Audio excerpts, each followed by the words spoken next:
السلام علیکم friends, welcome to کتاب نگری یوٹیوب چینل کتابوں کی نگری میں خوش آمدید۔ میں ہوں آپ کی ہوسٹ اقرا یاسین، اور آج میں آپ کے لیے لے کر آئی ہوں زنیرہ سیف کے قلم سے تحریر کردہ ناول شرط کے ایپیسوڈ نمبر 11 کو لے کر۔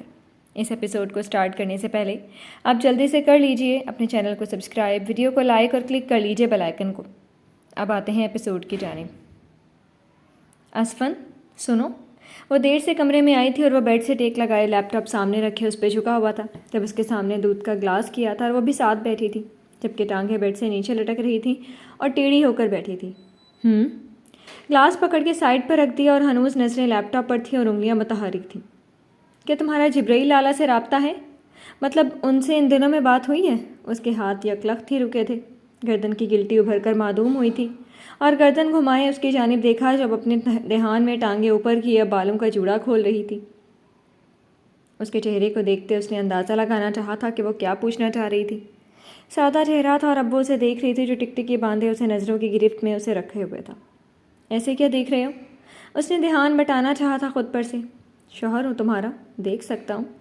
دھیمی سی مسکراہٹ سے اس کی جانب دیکھا تھا جو اس کے دیکھنے پر سرخ سی ہو رہی تھی۔ کچھ دیر جو وہ اسٹریس میں تھا اب وہ زائل ہو گیا تھا، جو پریشانی تھی وہ دور جا سوئی تھی۔ بات گھماؤ مت، بلکہ یہ بتاؤ جبرائیل لالا سے بات ہوئی؟ اس کی جانب مکمل رخ موڑا تھا، اور وہ جو ایک لمحے میں سب کچھ بھلا بیٹھا تھا دوبارہ اس نے یاد دلا دیا تھا۔ نہیں، ایک ہفتے سے نہیں ہوئی۔ اپنا رخ دوبارہ لیپ ٹاپ کی جانب کیا تھا، لیکن کیا لکھنا تھا بھول گیا تھا۔ لفظ گٹمٹ ہو رہے تھے، سر میں ایک تکلیف کی لہر اٹھی تھی جو شدت اختیار کرتی جا رہی تھی۔ وہ سچ کہہ رہا تھا، ایک ہفتے سے اس کی جبرائیل خان سے بات نہیں ہوئی تھی۔ جھوٹ مت بولو، خفگی سے کہا تھا۔ سچ کہہ رہا ہوں، ایک ہفتے سے اس نے مجھ سے بات نہیں کی ہے۔ یہ کہتے ہوئے اس کے چہرے پر تکلیف دہ تاثرات تھے جسے نور الہدیٰ نے بغور دیکھا تھا۔ کیا کچھ ہوا ہے؟ لیپ ٹاپ پر اس کے ہاتھ پر ہاتھ رکھا اور وہ جو آنکھیں بند کیے کسی تکلیف میں تھا، آنکھیں کھول کر اس کی جانب دیکھا تھا جو آنکھوں میں پریشانی لیے اس کی جانب دیکھ رہی تھی فکر مندی سے۔ نہیں، کچھ نہیں ہوا ہے، جواباً اسفن یار خان نے اپنا دوسرا ہاتھ اس کے ہاتھ پر رکھا تھا اور آنکھوں سے تسلی دی۔ تو پھر مجھے کیوں ایسا لگ رہا ہے کہ کچھ ہوا ہے جس کی وجہ سے تم پریشان ہو؟ اسفند خان کا چہرہ ایسے لگ رہا تھا جیسے وہ سچ میں کچھ چھپا رہا ہو، اور وہ سچ میں کچھ چھپا رہا تھا۔ اس سے پہلے کہ وہ کچھ کہتا اس کا موبائل رنگ کیا تھا۔ ایک منٹ، ایک ہاتھ اس کے ہاتھ پر تھا جبکہ دوسرے ہاتھ سے موبائل تھاما تھا، سائڈ ٹیبل سے، اور نام دیکھتے صورت سے اٹھا تھا۔ اہم کال ہے، میں آتا ہوں۔ اجلت میں لیپ ٹاپ سائڈ پر رکھتے بغیر اسے بند کیے وہ کمرے سے باہر نکلا تھا اور یس کا بٹن دباتے لان کی طرف نکل آیا تھا، جبکہ بغیر سویٹر یا شال کے وہ نکلا تھا، اور اسے ایسے ہی جاتے دیکھ کر اس سے پہلے کہ وہ اسے شال دیتی اس کی نظر لیپ ٹاپ کی اسکرین پر پڑی تھی، اور تجسس کے مارے جب اس نے پڑھا تو اس کا شاکڈ ہونا بنتا تھا۔ یہ ناول آپ کتاب نگری یوٹیوب چینل پر پڑھ اور سن رہے ہیں۔ کیا کہتے ہیں ڈاکٹرز؟ میں نے کہا بھی ہے کہ میں آ جاتا ہوں، لیکن آپ مجھے مسلسل منع کر رہے ہیں۔ میں نے کہا ہے نا کہ میری آواز پر وہ جواب دے گا۔ زیادہ دیر تک مجھے وہ انکار نہیں کر سکتا، مجھے وہ ہمیشہ ہر بات پر جواب دیتا ہے۔ پلیز، اسے میری ضرورت ہے۔ اس کی آواز میں پریشانی، دکھ، تکلیف سب کچھ موجود تھا۔ پتہ چلتا ہے گھر والوں کو تو چل جائے، لیکن آپ میری حالت سمجھنے کی کوشش کریں۔ دوسری جانب سے نہ جانے کیا کہا گیا تھا تو بولا تھا، بس چیخنے کی کسر رہ گئی تھی۔ کب؟ کیسے؟ او میرے خدایا! شکر الحمدللہ، بس ٹھیک ہے، میں کل کی فلائٹ سے آ رہا ہوں اور آپ مجھے منع نہیں کریں گے۔ آپ جانتے ہیں یہ ایک ہفتہ کس تکلیف میں گزرا ہے؟ میں بس آ رہا ہوں کل کی فلائٹ سے۔ بنا کوئی بات مقابل کے سنے ہوئے جب فون بند کر کے پلٹا تو اپنے پیچھے نور الہدیٰ کو شال لیے کھڑے پایا تھا، اور اس کے چہرے سے صاف ظاہر تھا وہ سب کچھ سن چکی ہے۔ شال لے لو، تم سردی میں کھڑے ہو کب سے۔ شال اس کی جانب بڑھائی تھی جسے اب احساس ہوا تھا کہ وہ کب سے سردی میں کھڑا ہے، اور پیروں میں بھی وہ سلیپر پہنے ہی کمرے سے نکل آیا تھا۔ اسے شال لے کر اسفن یار خان نے اوڑھی تھی اور اب اس کی جانب دیکھ رہا تھا جو اسے ہی دیکھ رہی تھی، اور اچانک جھماکا ہوا تھا ذہن میں۔ وہ لیپ ٹاپ کھلا چھوڑ آیا تھا جس پر وہ میلز پڑھ رہا تھا۔ رہی صحیح کسر اس کی باتیں سن کر پوری ہو گئی تھی کہ وہ جان چکی ہے۔ اب کیسی طبیعت ہے لالا کی؟ 2 منٹ کی خاموشی کے بعد نور الہدیٰ نے اس سے پوچھا تھا۔ ہوش آ گیا الحمدللہ۔ اس کے چہرے کا اطمینان قابل دید تھا۔ کب اور کیسے ہوا یہ سب؟ اور گھر میں بھی کسی کو نہیں بتایا تم نے؟ خفگی سے اب وہ کھڑی کہہ رہی تھی۔ 1 ہفتہ پہلے ان کا ایکسیڈنٹ ہوا تھا جب وہ میٹنگ سے واپس ہوٹل جا رہے تھے تب، اور سر میں چوٹ لگنے کی وجہ سے کوما میں چلے گئے تھے، اور ابھی پتہ چلا ہے کہ انہیں ہوش آ گیا الحمدللہ۔ دونوں ساتھ چلتے چلتے اب حویلی کی پچھلی طرف بنے گارڈن میں آ گئے تھے جسے میسکی گئی لائٹنگ کی وجہ سے رات کے اندھیرے میں بھی وہ دن کی طرح لگ رہا تھا۔ شکر الحمدللہ، لیکن ان کے پاس کون ہے؟ وہ اکیلے ہوں گے، جبکہ تمہیں ان کے پاس ہونا چاہیے تھا، وہ بھی پریشانی سے کہہ رہی تھی۔ ان کے پاس بہت مہربان ہستی ہے جن کے منع کرنے کی وجہ سے میں نہیں جا رہا تھا، لیکن اب کل پہلی فرصت میں مجھے ادھر جانا ہے۔ میری پیکنگ کروا دو کیونکہ اب مجھے اسے ساتھ لے کر ہی آنا ہے۔ ہاں، لیکن ابھی گھر میں کسی کو بھی پتہ نہیں لگنا چاہیے۔ چند لمحے وہاں کے خوفناک ماحول میں بیٹھنے کے بعد اب وہ کمرے کی طرف واپس لوٹ رہے تھے، آہستہ آواز میں جبریل خان کے متعلق باتیں کرتے ہوئے۔ یہ ناول آپ کتاب نگری یوٹیوب چینل پر پڑھ اور سن رہے ہیں۔ کیا ہوا نانا، آپ کی آواز ٹھیک نہیں لگ رہی ہے؟ اس وقت مما کے ساتھ ان کے کمرے میں ہی بیٹھی تھی اور وہ اس کے سر میں تیل کی مالش کر رہی تھی۔ جو کام نانا کرتے تھے آج مما کر رہی تھی۔ نانا کے ساتھ ساتھ باتیں بھی جاری تھیں۔ اب وہ اٹھ کر واش روم گئی تھیں، ہاتھ دھوئے جب اس نے نانا کا چہرہ دیکھا تھا جو کملایا ہوا لگ رہا تھا اور آواز بھی ٹھیک نہیں تھی۔ ٹھیک ہو ماہی، تم ایسے ہی پریشان ہو رہی ہو؟ انہوں نے میلوں دور بیٹھے شفقت بھری آنکھوں سے اسے دیکھا تھا، جو ان کی آواز سے یہ اندازہ لگا لیتی تھی کہ وہ پریشان ہے۔ کہاں ٹھیک ہے یار نانا، اپنا چہرہ دیکھا، صاف ظاہر ہے کوئی پریشانی ہے، اور آپ کی آواز پریشانی چھپا نہیں پاتی ہے۔ تو پلیز یار نانا بتا دیں کیا ہوا ہے۔ آپ ہی کہتے ہیں نا پریشانیاں شیئر کرنے سے حوصلہ ملتا ہے، انہی کے انداز میں مدبرانہ طریقے سے کہتے وہ مما کے کمرے سے نکلتی اب سیڑھیاں چڑھ رہی تھی، ساتھ ساتھ نانا سے ویڈیو کال بھی جاری تھی۔ اچھا، لگتا ہے میری ماہی تو بہت سمجھدار ہو گئی ہے۔ مسکرانے کی کوشش کی تھی لیکن آنکھوں نے ساتھ نہیں دیا تھا، جو مہاروش نے بخوبی نوٹ کیا تھا۔ نانا، آپ کی یہ مسکراہٹ مجھے تکلیف دے رہی ہے، اب مجھے وہ بتائیں جو آپ کو تکلیف دے رہی ہے۔ انہیں اس طرح مسکراتے دیکھ کر تکلیف ہوئی تھی۔ میرا ایک دوست ہے ماہی، جس سے تم ہمیشہ تنگ رہتی ہو، جو بے وقت آتا ہے، جس کے لائے چاکلیٹ تمہیں پسند آتے ہیں، وہ تکلیف میں ہے بہت زیادہ۔ اس وقت اکیلا ہے، اس کے پاس کوئی بھی نہیں ہے ماہی، وہ میرے بچوں کی طرح ہے۔ اس وقت وہ ہسپتال میں ہے، کوما میں۔ وہ کبھی بھی اس طرح اچھا نہیں لگتا ہے ماہی، ہنستا مسکراتا اپنوں کا خیال کرتا اچھا لگتا ہے۔ اس وقت بھی بس خاموش لیٹا ہوا ہے، ایک ہفتے سے اس حال میں ہے اور میری کسی بات کا جواب نہیں دے رہا۔ تم دعا کرو، تمہاری دعائیں اسے ٹھیک کر دیں گی ماہی، اسے دعاؤں کی سخت ضرورت ہے، تمہاری دعائیں اسے واپس لے آئیں گی۔ نانا اس وقت مضطرب تھے، ان کی آنکھوں کی سطح گیلی ہو رہی تھی، جبکہ کبھی وہ لیپ ٹاپ پر نظریں جماتے اور کبھی اسپتال کے بیڈ پر موجود گھبرو جوان پر، جو ساکت لیٹا ہوا تھا، آکسیجن ماسک اسے مصنوعی آکسیجن فراہم کر رہا تھا۔ نانا پریشان نہ ہو، میں دعا کروں گی، دل سے، یقین سے، عاجزی سے، لاڈ سے، پیار سے اور محبت سے، پھر وہ مجھے خالی ہاتھ نہیں لوٹائے گا۔ آپ کہتے ہیں نا ماہی کی دعا رد نہیں کرتا ہے اللہ، اور اس دفعہ بھی ایسا ہی ہوگا۔ دیکھیے گا آپ کل اسی وقت مجھے اس کی صحت کے حوالے سے حوصلہ افزا خبر دے رہی ہوں گی۔ بس آپ پریشان نہ ہوں، نا امید نہ ہوں، وہ ٹھیک ہو جائے گا۔ اگرچہ مجھے آپ کا اس کے ساتھ زیادہ ہونا پسند نہیں ہے، پھر بھی میں یقین سے دعا کروں گی کہ وہ ٹھیک ہو جائے۔ نانا اس کی بات پر بھیگی آنکھوں سے مسکرائے تھے۔ ویسے یار نانا، آپ نے مجھے کبھی اس سے ملوایا نہیں ہے۔ نانا کا دھیان بٹانے کی غرض سے اس نے بات بدلی تھی اور اب خود اپنے کمرے کے ٹیرس پر بیٹھ گئی تھی، کیونکہ ہلکی ہلکی دھوپ نکلی ہوئی تھی اور نیچے اگر نظریں ڈالیں تو خواتین حسب معمول لان میں بیٹھی ہوئی تھیں اور شادی کے کپڑوں کو گوٹا کناری لگائی جا رہی تھی۔ مل چکی ہو تم اسے، بلکہ جانتی بھی ہو، نانا نے اسے جواب دیا تھا۔ کون؟ خان انکل، جو ہمارے ہمسائے میں ہیں؟ اس نے آنکھیں چھوٹی کی، تصدیق چاہی تھی۔ نہیں وہ نہیں ہے، بلکہ کوئی اور۔ نانا اب تجسس ختم نہیں کر رہے تھے۔ ایک انہی سے آپ کی باتیں ختم نہیں ہوتی ہیں۔ اور اچھا یاد آیا، وہ جو اس دن رات کو بھی آیا تھا، جس رات ہم مووی دیکھ رہے تھے، جو ینگ سا ہے، میں نے بس اس کے بال دیکھے تھے، گولڈن براؤن تھے، لیکن میں نے دیکھا ہی نہیں، میں کبھی ملی ہوں اس سے۔ اپنے ذہن پر زور ڈالتے اس نے کہا تھا، اور پھر سارا جوش چھاک کی طرح بیٹھ گیا تھا۔ ہاں وہی ہے، لیکن وہ تمہیں اچھی طرح جانتا ہے، بلکہ تمہاری باتیں بھی کرتا ہے۔ نانا اب ذرا پیچھے کی طرف ہو کر بیٹھے تھے اور نظریں اب بھی دونوں پر تھیں، ایک سامنے تھا تو دوسرا سامنے ہو کر دور تھا، اور دونوں ہی دل کے بہت قریب تھے۔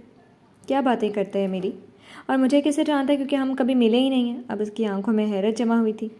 کہتا ہے آپ کی بیٹی بہت نکچڑی ہے، جبکہ جاننے والی بات وہ گول کر گئے تھے۔ ہاں آپ کی بیٹی سچ میں نکچڑی ہے، جبکہ میں تو آپ کی نواسی ہوں۔ اس کی حاضر جوابی پر انہوں نے کہا لگایا تھا، اور پھر بیڈ پر موجود اونچے لمبے جوان کی جانب دیکھا تھا۔ انہیں ایسا لگا تھا جیسے اس کی انگلیوں نے حرکت کی تھی، لیکن شاید ان کا وہم تھا۔ اب مہاروش ان کا افسردہ چہرہ بھگانے میں کامیاب رہی تھی۔ میری بیٹی کی پیٹھ پیچھے برائی نہیں کرو ماہی، وہ بہت اچھی بیٹی ہے۔ نانا اب اسے مصنوعی تنبیہ کر رہے تھے۔ جانے دیں، صرف بڑی اچھی بیٹی ہے، ذرا مجھ سے پیار نہیں کرتی ہیں، بس اپنے لاڈلے سے پیار ہے انہیں۔ اور بیٹی کی باری آپ کو یاد آ گیا، لیکن آپ کی ماہی کے بارے میں کوئی غلط بات کہے اور برائی کرے تو وہ ٹھیک ہے؟ خفقی والے انداز میں کہا تھا۔ وہ تو سچ کہتا ہے، مسکراہٹ دباتے سنجیدہ انداز میں کہا تھا۔ بس بہت ہو گیا نانا یار، اب آپ اپنے اس دوست سے 4 فٹ کی دوری پر رہیں گے۔ غضب خدا کا، میرے نانا کو غلط پٹیاں پڑھا رہا ہے، مطلب کیا غلط باتیں بتاتا ہے؟ نانا کی آنکھیں نکالنے پر اس نے تصحیح کی تھی۔ اللہ کرے وہ جلدی ٹھیک ہو اور آپ بس واپس آئیں، کیونکہ بس بہت ہو گئے سیر سپاٹے۔ مجھے اب ذرا برداشت نہیں ہے کہ آپ اس کے پاس زیادہ رہیں۔ بس اس کے ہوش میں آنے تک آپ اس کے ساتھ رہیں اور بلائیں اس کے گھر والوں کو۔ اگر کوئی نہیں آتا تو میری بات کروائیں۔ میرے معصوم بڑھے نانا کو غلط باتیں بتاتا ہے۔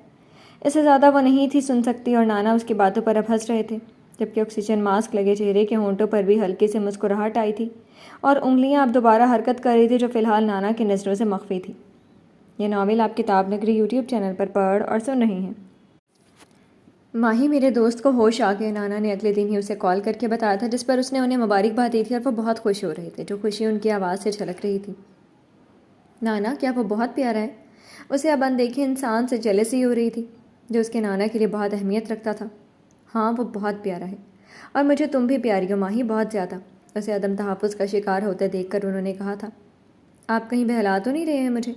حویلی کے گراؤنڈ میں جاگنگ کرتے کانوں میں بلوٹوتھ لگائے وہ نانا سے بات، انہوں نے بھی چیلنجنگ انداز میں کہا تھا۔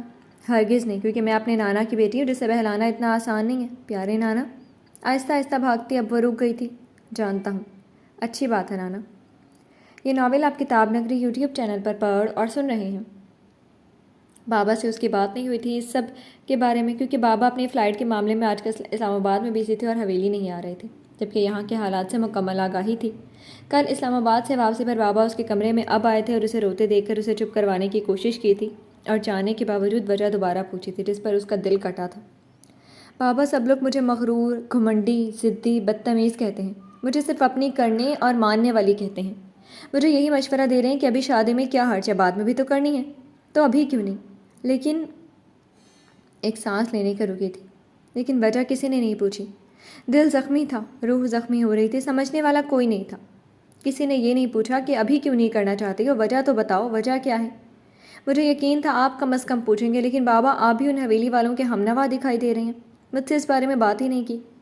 آپ جانتے بھی ہیں میرے ابھی انکار کی وجہ، جبکہ میں پھر بھی بتانا چاہوں گی دوبارہ آپ کو۔ میں ابھی اس ٹائم پیریڈ میں اپنے خواب کو پورا کرنا چاہتی تھی بابا۔ یہ وقت بہت اہم تھا ہمارے لیے۔ اس میں میری ہی نہیں بلکہ ہم 7 لوگوں کی محنت اور ان کا سرمایہ شامل تھا بابا۔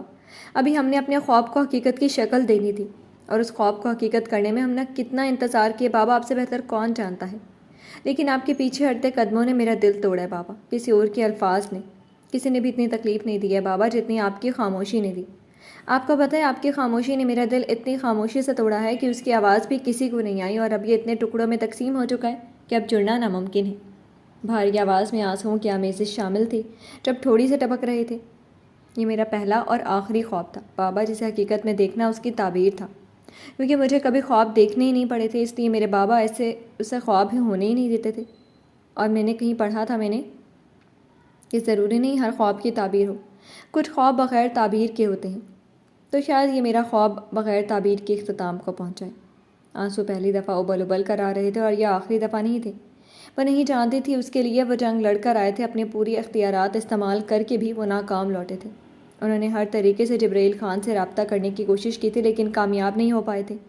اس کے آنسو، اس کا رونا، تڑپنا انہیں کس قدر تکلیف سے دوچار کر رہا تھا۔ ان کے سینے میں تکلیف بڑھ رہی تھی اس قدر تکلیف میں اسے دیکھ کر۔ انہیں افسوس ہو رہا تھا اپنے فیصلے پر کہ کاش وہ اس رشتے کی حمایت نہ کرتے، لیکن اب ان کے ہاتھ پیر بندھے ہوئے تھے۔ وہ کھڑکی کے سامنے کھڑی تھی اور اپنے ہاتھوں کی پشت سے اپنے آنسو صاف کر رہی تھی، اور وہ اس سے 4 قدم کی دوری پر کمرے کے بیچوں بیچ کھڑے تھے۔ وہ سلاطین تھے جنہوں نے اسے شہزادی بنایا تھا، جبکہ انہیں لگا تھا کہ اگر مزید کھڑے رہتے تو وہ گر جائیں گے۔ اسی وقت نیچے بیٹھ گئے، فرش پر ہی جس پر کارپیٹ بچھا ہوا تھا، اور سلطان گر گیا تھا جس کی شہزادی تکلیف میں تھی۔ کاش اسے کوئی بتائے کہ وہ کتنی تکلیف میں تھے اسے اس حال میں دیکھتے۔ ماروش، میری جان، اس سے آگے بول ہی نہیں پائے تھے، جبکہ ان کے ٹوٹے بکھرے لہجے پر وہ پلٹی تھی اور اس کا دل ڈوب کے ابھرا تھا۔ انہیں اس طرح بیٹھتے وہ کب انہیں ذمہ دار ٹھہرا رہی تھی؟ وہ تو صرف انہیں اپنی تکلیف بتا رہی تھی، جسے ہمیشہ بتاتی تھی، لیکن اس دفعہ تکلیف زیادہ تھی۔ آئی ایم سوری بابا، میں زیادہ تلخ ہو گئی تھی، میں بس آپ کو بتا رہی تھی بابا، میں آپ کو ذمہ دار نہیں ٹھہرا رہی تھی۔ Please I am sorry. مسلسل وہ بنا رکے ہی دو ہی لفظ بول رہی تھی، کیونکہ زندگی میں پہلی دفعہ اسے ایسی حال ملی تھی جب کوئی اس کی بات کو ماننے پر ہی تیار نہیں تھا۔ یہ بات اسے تکلیف دے رہی تھی۔ اٹھیں آپ، ادھر سے اٹھیں۔ بھاری دل اور زکام زدہ آواز سے وہ انہیں ہمت دلا رہی تھی۔ میں ٹھیک ہوں بابا، آپ ادھر دیکھیں، اٹھیں۔ میں اب ٹھیک ہوں، ادھر دیکھیں ادھر۔ مسلسل وہ غائب دماغی میں بھی انہیں اپنی حالت کے بارے میں مطمئن کرنا چاہ رہی تھی اور اب گھٹنوں کے بل ان کے سامنے بیٹھی تھی جس کی ناک سرخ تھی، ہونٹ اور ہاتھ لرز رہے تھے، جبکہ چہرہ رونے کی زیادتی سے اور زیادہ سرخ ہو گیا تھا۔ جبکہ وہ بس رو نہیں رہے تھے، باقی سب کسر پوری ہو گئی تھی۔ میں نے ہر ممکن کوشش کی ہے میری جان، لیکن اب وہ میرے ماں باپ ہو کر بھی سمجھ نہیں رہے ہیں۔ مہروش، آپ کے بابا آپ کے لیے لڑے ہیں۔ اس کے ہاتھوں کو تھاما تھا اور اپنی نم آنکھوں سے اسے پہلی دفعہ زندگی میں وضاحت دی تھی، اور بھی زندگی میں بہت کچھ شاید پہلی دفعہ ہونا تھا۔ میں جانتی ہوں بابا، مجھ سے بہتر کوئی نہیں جان سکتا بابا، میں جانتی ہوں۔ میں اب راضی ہوں، میرے لیے آپ اہم ہے بابا۔ کچھ بھی، کوئی بھی خواب میرے لیے اہم نہیں ہے، بس آپ بابا، صرف آپ، آپ کی عزت، آپ اور صرف آپ بابا، مجھے آپ چاہیے اور کوئی بھی نہیں، میرے لیے بس آپ اہم ہے بابا۔ وہ بھی ان کے ساتھ ٹیک لگا کر ان کے گھٹنوں پر سر رکھے مضبوطی سے انہی کے گرد ہاتھ باندھے بیٹھ گئی تھی۔ مجھے اب شادی پر اعتراض نہیں ہے بابا، میں راضی ہوں۔ اسی پوزیشن میں بیٹھے اس نے بالآخر فیصلہ کر لیا تھا۔ یہ ناول آپ کتاب نگری یوٹیوب چینل پر پڑھ اور سن رہے ہیں۔ تم ہماری ملکہ ہو، اور ملکہ صرف حکومت کرنا جانتی ہے۔ اپنے برے حالات سے کیسے نکلنا ہے یہ ملکہ اپنے دماغ سے سوچتی ہے اور نکل آتی ہے ان حالات سے۔ تم بھی نکل آؤ گی اس میس سے، وقت لگے گا، نو ڈاؤٹ، لیکن ایک چیز جو میں جانتا ہوں کہ ہماری ماں ہی ہار نہیں مانتی ہے۔ جب ملکہ دوبارہ اٹھتی ہے برے حالات سے تو وہ کیا کرتی ہے کہ وہ بتاتی نہیں ہے بلکہ دکھاتی ہے۔ یہ حمزہ کے الفاظ تھے اور اسے بھی یہ سب ماما سے پتہ چلا تھا۔ زندگی میں کبھی بھی اس نے اپنے والد اور بہن کو اتنا شکست خوردہ نہیں دیکھا تھا جتنا وہ اب لگ رہے تھے، لیکن اب جانتا تھا کہ ماہی کو وہ سپورٹ مل گئی ہے جو وہ چاہ رہی تھی، بس اب تماشا دیکھنے کی باری تھی۔ بابا سے بات کرنے کے اگلے دن ہی حمزہ نے اس سے بات کی تھی، اسے مورل سپورٹ فراہم کی تھی۔ ایک ہفتہ اسی ٹینشن میں گزر گیا تھا اور اس ہفتے کے دوران اس کی کسی کے ساتھ خاطر خواہ بات چیت نہیں ہوئی تھی، کیونکہ اس کی طبیعت ہی ایسی تھی کہ وہ زیادہ دیر تک اس کا غصہ برداشت نہیں کر سکتا تھا، لہٰذا اسے دور رہنا ہی بہتر سمجھا تھا۔ دوپہر کے کھانے پر مرد کم ہی اکٹھے ہوتے تھے کیونکہ طاہر جان آج کل اسلام آباد میں ہی مقیم تھے، جبکہ اسفندیار خان کا کبھی کبھار چکر لگتا تھا کیونکہ جبریل خان کی غیر موجودگی میں اسی کے ذمہ سارے کام ہوتے تھے۔ چچا جان اپنی وکالت میں مصروف رہ گئے، دادا جان اور ارتضیٰ خان وہ یہاں کے ہوٹلز کی دیکھ بھال کرتے تھے۔ زیادہ کام تب یکسوئی سے اور پوری ایمانداری سے ارتضیٰ ہی دیکھتا تھا، جبکہ دادا جان اس کی کبھی کبھار چکر لگا کر مدد کر دیتے تھے۔ اور کل ہی ولی محمد خان نے ببانگ دہل اعلان کر دیا تھا اپنے پولیس فورس جوائن کرنے کا، اور دادا جان کو مجبوراً قبول کرنا پڑا تھا کیونکہ اسے جبریل خان کی سپورٹ دستیاب تھی۔ ابھی بھی دوپہر کے کھانے میں خواتین ہی شامل تھیں اور آج کے کھانے پر مہروش اپنے اصلی انداز میں موجود تھی۔ بلیک جمپر پینٹ کے اوپر مسٹرڈ جمپر شرٹ پہنے، بالوں کو بینڈ میں قید کیا ہوا تھا اور نفاست سے شامی کباب کو فوک سے کاٹ کر منہ میں رکھ رہی تھی، جبکہ بی جان کبھی کبھار اس پر نظر ڈال دیا کرتی تھی جو پرسکون دکھائی دے رہی تھی بنسبت پچھلے دنوں کے۔ جبریل خان کی ماں کے ساتھ وہ بیٹھی ہوئی تھی جو وقتاً فوقتاً اس کی پلیٹ میں محبت سے کچھ نہ کچھ ڈال دیتی تھی اور وہ بھی کھا رہی تھی، جبکہ اس کی والدہ بس برائے نام ہی کھا رہی تھی۔ بی جان، آئی ایم سوری، مجھے آپ سے بدتمیزی نہیں کرنی چاہیے تھی اور میں اپنی فضول کی ضد چھوڑ کر اب اس شادی پر رضامند ہوں۔ فضول کہتے اس کی آنکھوں کی تکلیف سامنے کی کرسی پر براجمان صرف اس کی ماں ہی دیکھ سکی تھی، جو اس نے لمحوں میں چھپائی تھی، جبکہ باقی لوگ لائل ہی رہے تھے۔ سب کے سامنے اس لیے کہہ رہی ہوں تاکہ سب کو پتہ چل جائے، میں میدان میں اتر آئی ہوں۔ میں اب یہاں کی روایات کو مانتی ہوں، جڑ سے کاٹنا چاہتی ہوں اور ان کو اپناؤں گی، کبھی بھی نہیں۔ آپ کی مرضی کے مطابق چلوں گی، قیامت تک نہیں۔ کھانا کھانے کے بعد اٹھنے سے قبل اس نے بی جان کی سمت دیکھتے اپنا مدعا بیان کیا تھا اور اب اٹھی تھی۔ مجھے مائیوں کا سوٹ بھیج دیجیے گا، میں چیک کر کے بتا دوں گی، اور ایک بات، آپ کو میری ڈریسنگ سے بہت زیادہ مسئلہ ہے تو میں ہر ممکن کوشش کروں گی اس پر عمل کرنے کی، معصوم سے شکل بنائے اس نے کہا تھا اور باہر نکلنے لگی تھی، جبکہ دوسری جانب اس کے فون پر حمزہ اس کی ایکٹنگ بھری آواز سنتا لوٹ پوٹ ہو رہا تھا۔ ٹھہرے بچے، ہمیں آپ کی ڈریسنگ سے کوئی مسئلہ نہیں ہے، آپ جیسی ہیں ہمیں قبول ہیں۔ ہمیں لگتا ہے کہ ہم زیادہ ہی ترش ہو گئے تھے، جبکہ ہمیں سمجھنا چاہیے تھا کہ آپ سخت رویے کی عادی نہیں ہیں۔ کھانا کھایا جا چکا تھا اور بی جان اس کے پاس ڈائننگ روم کے دروازے تک آئی تھی اور پھر اس کا رخ اپنی جانب موڑا تھا، جس کے تاثرات نارمل تھے، لیکن آنکھوں سے سب کچھ ظاہر تھا جو ابھی بھی ماں ہی سمجھ رہی تھی، جبکہ ایک اور ایسا نفوس تھا جو اس کے اتار چڑھاؤ کو باریک بینی سے مشاہدہ کر رہا تھا۔ اٹس اوکے بی جان، جو گزر گیا سو گزر گیا۔ صرف ایک ہی لائن بولی تھی، نانا کی کال آ رہی ہے، مجھے سوٹ بھیج دیجیے گا۔ موبائل کی ٹون بجنے پر اس نے دیکھا تھا اور معذرت خواہ انداز میں کہتی وہاں سے باہر نکلی تھی، جبکہ اب باقی لوگوں کے چہرے کے تاثرات قابل فہم تھے۔ یہ ناول آپ کتاب نگری یوٹیوب چینل پر پڑھ اور سن رہے ہیں۔ خان حویلی کی دیواروں سے تازہ پینٹ کی خوشبو اٹھ رہی تھی، پردے بدلے جا رہے تھے، مردانے میں دریاں بچھائی جا رہی تھی، مبارکباد لے کر لوگوں کی آمد ہو رہی تھی۔ غرض جوں جوں شادی کے دن آ رہے تھے، لوگوں کی آمد و رفت بھی بڑھ رہی تھی اور مہمان بھی جوک در جوک آنا شروع ہو گئے تھے اور خواتین میں بھی کپڑوں کی تیاریاں عروج پر تھیں۔ دلہنوں کے کپڑوں پر گوٹا کناری لگائی جا رہی تھی، جبکہ جبرائیل خان ابھی تک واپس وطن نہیں لوٹا تھا۔ تاجان موجود ہیں؟ آواز دینے کے ساتھ ہی قدموں کی چاپ ابھرتی ہوئی مردانے سے ملحقہ کمرے کے دروازے کے پاس آ کر رکی تھی۔ 2 بار آواز دینے کے بعد اس نے کمرے کا دروازہ کھولا تو وہ نماز ادا کرتے دکھائی دیے تھے۔ پھر کچھ سوچتی وہ اندر داخل ہوئی تھی اور اسی پینٹنگ کے پاس جا رکی تھی دبے پاؤں۔ وہ بھی شاید طوفان میں گھری ہوئی تھی، لیکن اس پینٹنگ نے اسے امید تھمائی تھی، اپنا خواب نہ صحیح لیکن باپ کا تو پورا کر سکتی تھی نا۔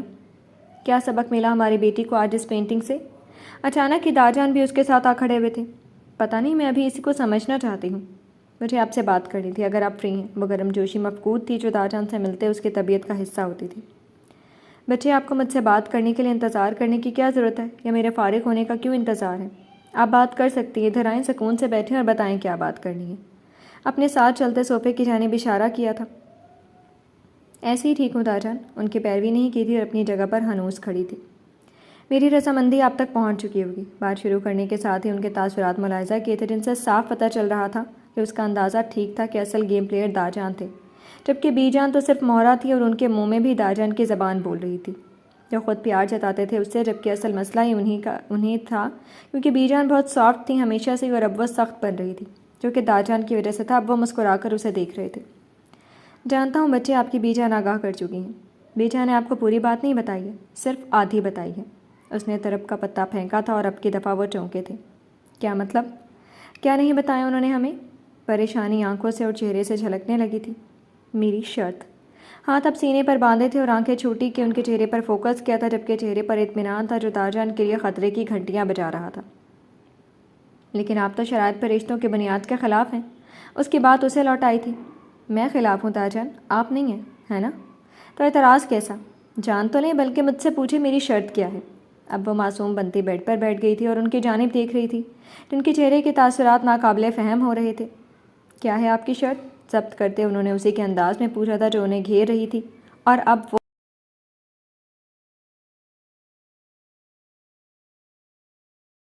یہ ناول آپ کتاب نگری یوٹیوب چینل پر پڑھ اور سن رہے ہیں۔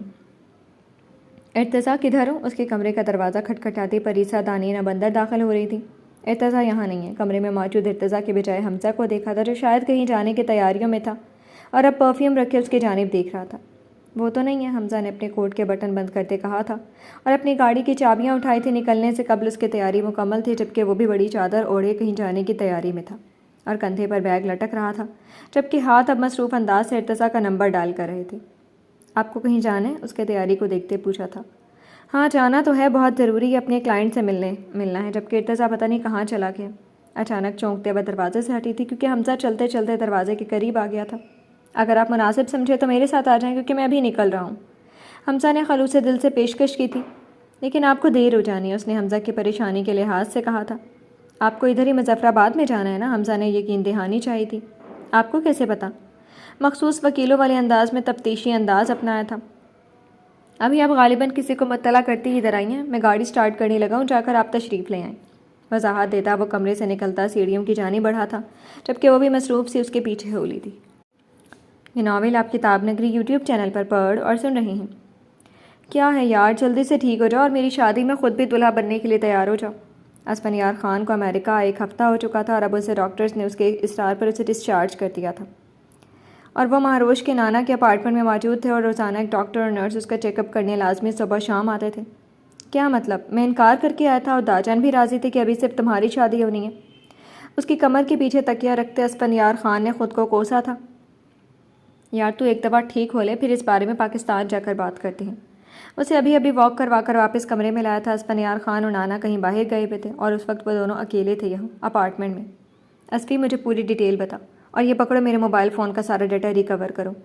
پریشانی سے ماتھا مسلتے اب اس نے اپنا موبائل اسفندیار کو پکڑایا تھا، جو نیا تھا، جبکہ پچھلا موبائل ایکسیڈنٹ کے دوران گر کر ٹوٹ گیا تھا۔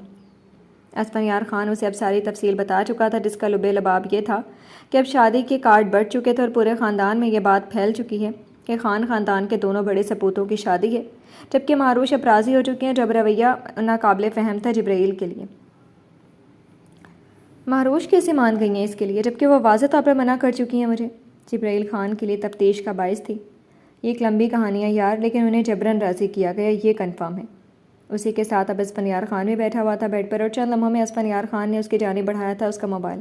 سارے میسیجز، ای میلز اور ڈیٹا ریکور ہو چکا ہے، دیکھ لو۔ موبائل اب جبرائیل خان کے ہاتھ میں تھا اور وہ چیک کر رہا تھا۔ مہروش اسے 10 emails, 350 WhatsApp messages, 72 calls کر چکی تھی۔ اف اف اف یار، ماتھے پر لکیریں گہری ہو رہی تھیں اور چہرے پر پریشانی ہنوز برقرار تھی، جبکہ ذہن پر زور ڈالنے کی وجہ سے سر کے پچھلے حصے میں درد کی لہریں اٹھ رہی تھیں۔ کم آن یار، ٹینشن نہ لو، چاہ کر یہ مسئلہ حل کر لیتے، زیادہ سٹریس نقصان دہ ہے۔ اسفندیار خان نے اس کے چہرے پر رقم پریشانی کو دیکھتے اس کے ہاتھ پر ہاتھ رکھے تسلی دی تھی۔ یار وہ کال نہیں اٹھا رہی ہیں، اب وہ یقین نہیں کریں گی کسی بات کا، بلکہ تم ایسا کرو کہ کل کے واپسی کی فلائٹ بک کرواؤ، ہم واپس جا رہے ہیں۔ پریشانی میں وہ حساب کتاب لگا رہا تھا اور پھر کسی نتیجے پر پہنچا تھا۔ دھیرج رکھو یار، یہ مسئلہ حل ہو جائے گا، تم اسے کسی نہ کسی طریقے سے ایک دن میں بھی حل کر لو گے، میں جانتا ہوں، لیکن میرے لیے تمہاری صحت زیادہ اہم ہے، اس لیے میں رسک نہیں لے سکتا اس حوالے سے۔ ہم اگلے ہفتے ہی واپس جائیں گے کیونکہ جمعے کے روز تمہارا ایک دفعہ تفصیلی چیک اپ ہے، پھر ڈاکٹر کے مشورے پر ہم واپسی کی فلائٹ لیں گے۔ اس کی بات کو ذرا برابر اہمیت نہ دیتے وہ اب اپنا فون سنبھالے باہر نکل چکا تھا، اور اس کا انداز حتمی تھا کہ وہ اپنی بات سے 1 انچ پیچھے نہیں ہٹے گا، کیونکہ ڈاکٹر نے اسے ایک دفعہ تو ریسٹ کا بولا تھا، اور کہہ کے ایکسیڈنٹ کے دوران سے زیادہ سر پر ہی چوٹ لگی تھی پچھلی جانب، جبکہ اگلی طرف ماتھے پر بھی سے کٹ لگا تھا جس پر پٹی لگی ہوئی تھی، اور حادثاتی طور پر وہ بالکل ٹھیک تھا، اسے کہیں بھی زیادہ چوٹ نہیں تھی، اس لیے اب وہ چل پھر بھی رہا تھا، لیکن ڈاکٹرز اپنی تسلی کے لیے پھر بھی ایک دفعہ تفصیلی چیک اپ کرنا چاہتے تھے۔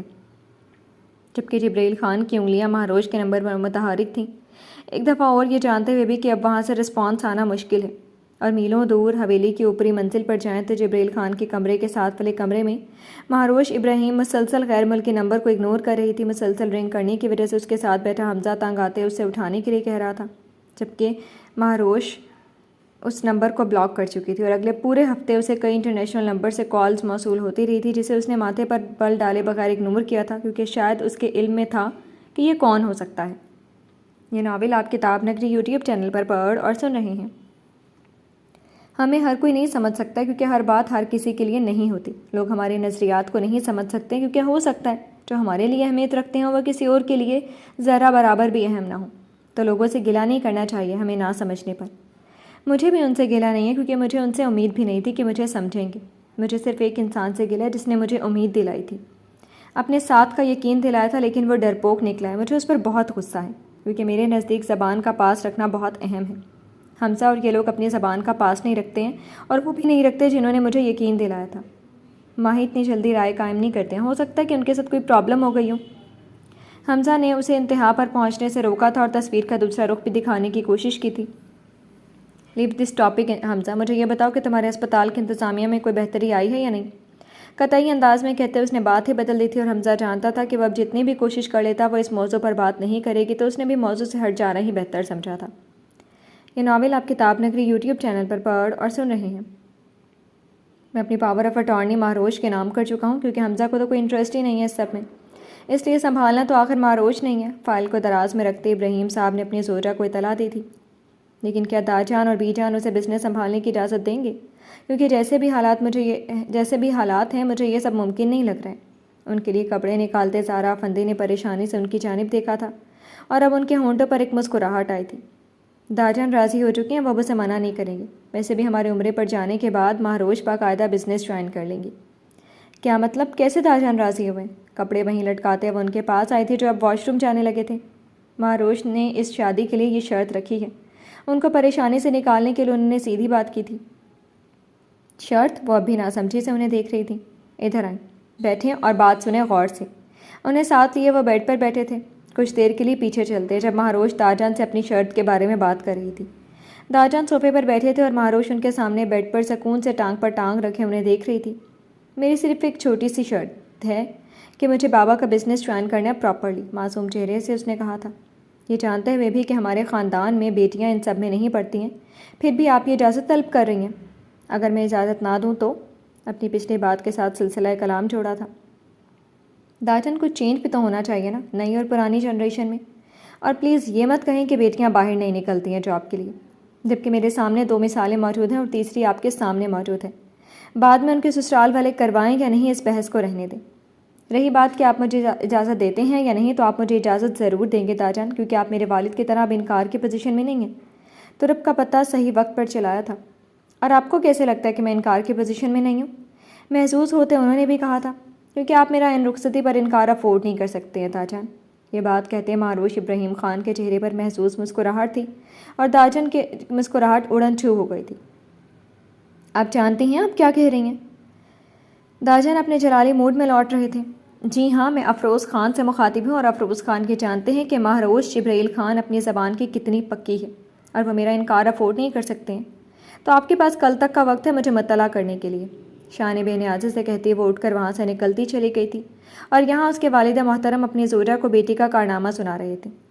آپ کو کیا لگتا ہے داجن مانیں گے؟ وہ ابھی بھی پریشان تھی۔ ان کے پاس اس کے علاوہ کوئی چارہ نہیں ہے، کندھے اچکائے تھے۔ یہ ناول آپ کتاب نگری یوٹیوب چینل پر پڑھ اور سن رہی ہیں۔ بی جان، ہماری جیولری رہتی ہیں تو ہم شاپنگ کے لیے جانا چاہتی ہیں، آپ کسی کو ہمارے ساتھ بھیج دیں؟ بی بی کی لاڈلی انہیں سے فرمائش کر رہی تھی اور بی جان نے انہیں ارتضیٰ خان کے ساتھ بھجوا دیا تھا اسے کال کر کے ہوٹل سے، کیونکہ ولی محمد خان بھی کل سے اپنی ڈیوٹی جوائن کر چکا تھا۔ یہ ہم میں کون کون شامل ہے؟ اینک کے فریم سے اوپر جھانکتی آنکھوں کی تحریر واضح تھی۔ آپ بڑی خواتین کے علاوہ ہم ساری لڑکیاں ہیں بی جان، بڑی چادر اوڑے بس تیار کھڑی تھی۔ ٹھیک ہے، جاؤ ارتضیٰ آ رہا اور آج جو کچھ خریدنا ہوا خرید لینا، کیونکہ جانتی ہو نا کل مائیوں اور ہماری لڑکیاں گھر سے باہر نہیں نکلتی ہیں جب دن طے کر لیے جاتے ہیں، لیکن مجال ہے آپ لوگ سمجھ جائیں۔ ان کے ہاتھ اب ایک سویٹروں کو بن رہے تھے۔ تھینک یو بی جان، ہم جلدی آ جائیں گے۔ یہ ناول آپ کتاب نگری یوٹیوب چینل پر پڑھ اور سن رہے ہیں۔ یہ دیکھو پریسا، یہ کیسا ہے؟ ایک خوبصورت سی موتیوں کی مالا اسے پسند آئی تھی جو اس نے پریسا کو دکھانے کی غرض سے اپنے گلے پر رکھا تھا۔ اس نے محسوس کیا کہ جو چند لمحے قبل یہاں رش تھا وہ اب چھٹ گیا تھا۔ دکاندار پہلے سے مؤدب کھڑا تھا، اس کے ارد گرد مخصوص خوشبو پھیلی ہوئی تھی اور اسے محسوس ہوا تھا کوئی اس کے پیچھے آ کھڑا ہوا تھا۔ وہ کون تھا؟ اس کے پرفیوم کی خوشبو سے وہ بخوبی پہچان چکی تھی اور سامنے لگے شیشے سے ایک جھلک بھی دیکھ چکی تھی، لیکن مڑ کر دیکھنا اس کی شان کے خلاف تھا۔ اور پریسا شاید اگلی دکان پر چلی گئی تھی یا بھیجی گئی تھی جس پر اس کے لب بھینچے گئے تھے اور ماتھے کے بلوں میں اضافہ ہوا تھا۔